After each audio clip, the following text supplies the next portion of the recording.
the name of this story is I Dreamed I Saw St. Augustine, Florida. We all live neath this great big dipper. We are washed by the very same rain. We are swimming this stream together, some in power and some in pain. We can worship this ground we walk on, cherish beings we live beside. Loving spirits will live forever. We're all swimming to the other side. It was somewhere between the beginning of time and the end of time. Okay, it was a little closer to the end of time, I think, but I can't really say for sure because I have drunk from the fountain of youth. I have. I went down to St. Augustine, Florida and stood in line for over an hour and paid $11 for the experience. And that was with the AAA discount. Now, the water from the fountain of youth was actually served to me in a disposable cup by a well-tanned teenager wearing a red and gold conquistador outfit. Now, I didn't think about it much until later that afternoon. I was at my friend's place in the suburbs. We were all sitting around his swimming pool, and there was that same kid, sunning himself in the water. He was held afloat by a life-sized inflatable alligator. Its tail wrapped around one side of him and its mouth around the other. And its snout was a yellow beer koozie maintaining an ice-cold Corona. I am alone and I am searching, hungering for answers in my time. I am balanced at the brink of wisdom. I'm impatient to receive a sign. I move forward with my senses open. Imperfection, it be my crime. In humility, I will listen. We're all swimming to the other side. Now, this kid seemed to be one of those people who never gets off work, as if he actually enjoyed being employed by the Chamber of Commerce, or maybe he had posted his list of hobbies to one of those online job searches and it matched him up with the red and gold conquistador outfit, and he said, "This is what I want to do with the rest of my life." "Welcome to St. Augustine," he said, "one of the oldest cities in the Western Hemisphere. Why, it was right here that Pulse de Leon and I searched for the Fountain of Youth. I was only 19 years old at the time." Good morning, America, how are you? This kid's taking his character a little too far, I thought. Don't you know me? I'm your native son. Kind of like George Bush thinking he really is the president. Now, most people think that the Fountain of Youth is just this foolish Indian myth. I don't, I thought. Why else would they buy all those ads for minoxidil and Viagra and silicone breast implants? As for me, I keep my Viagra right next to my Prozac. But you know, if either one of them worked, I really wouldn't need the other one. There seemed to be some sort of a language barrier, he explained, because the Calusa Indians were not talking about a fountain of youth that could melt away cellulite or prevent gingivitis. They were talking about the youth of the species, not the individual. But I'm so much older then. I'm younger than that now. It's why when the Spanish came here, in search of decent Indian food, and also in search of fresh slaves, the free African sailors who came over with them started putting two and two together that hostile Indians who knew the territory better than they didn't make such good slaves, and that the Africans might become the very slaves the Spanish were in search of.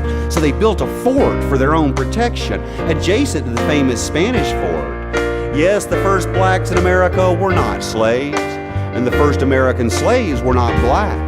And this is well before Plymouth Rock landed on the Indians.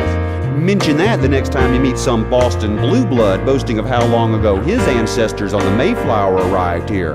There seems to be something in the water in St. Augustine, he explained as he leisurely paddled across the swimming pool. And those African slaves I mentioned before knew this too, because they adopted Christian stories about following the drinking gourd, Bring me a little water now. or following the Big Dipper across the river of eternal life.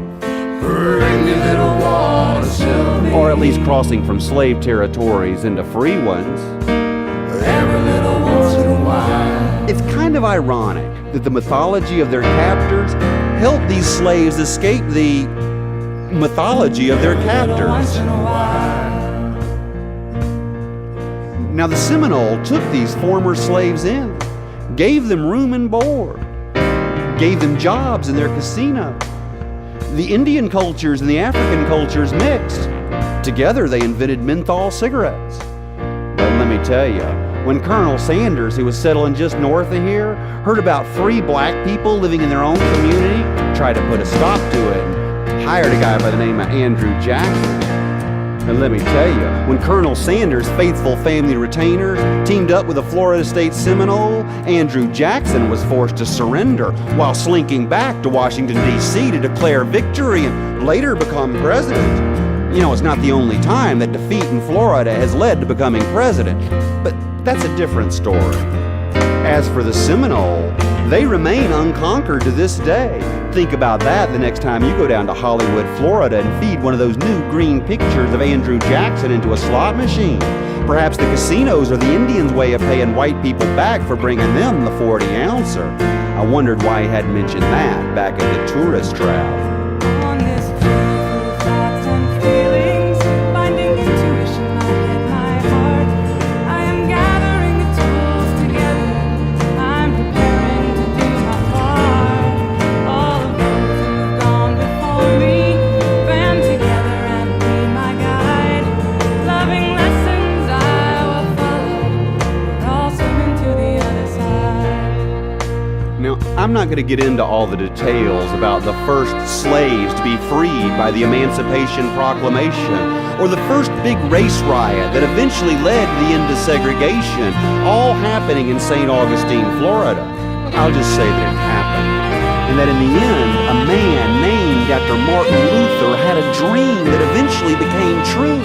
Now, that's not to say that he was the only one that had that dream, or that the present is particularly auspicious. In fact, right now, there are far too many descendants of former slaves working minimum wage jobs, using the very water from the fountain of youth just to water the emerald lawns of the Ponce de Leon Dolphin Conference Center.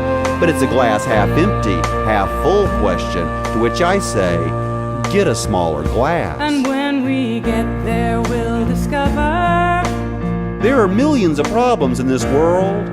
all the gifts we've been given to share. A million of them right here, right now.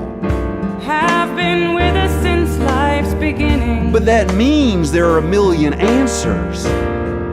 And we never noticed they were there. A million voices and a million dreams.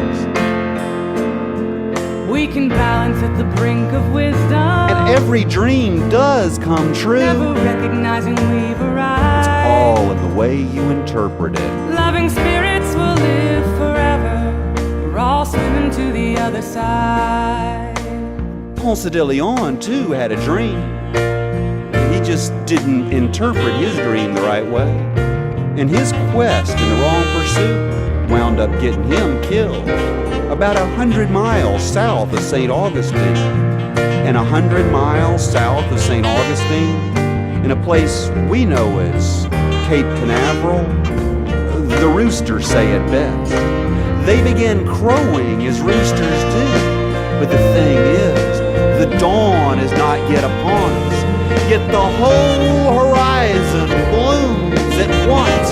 A misty blue light fills our lungs as the horizon hurls yellow rage across the water.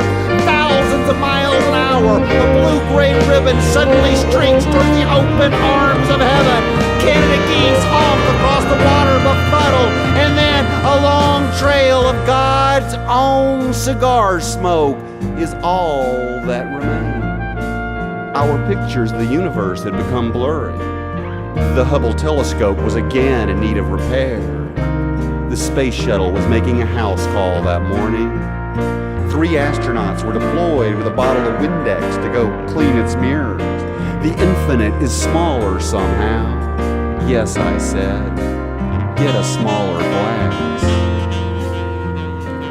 We all live live neath this great big dipper. We are washed by the very same rain. We are swimming this stream together, some in power and some in pain. You know, from up there, when you look down on it, Florida itself might just look like this giant limp tallywhacker hanging flaccid from the beast now known as the United States.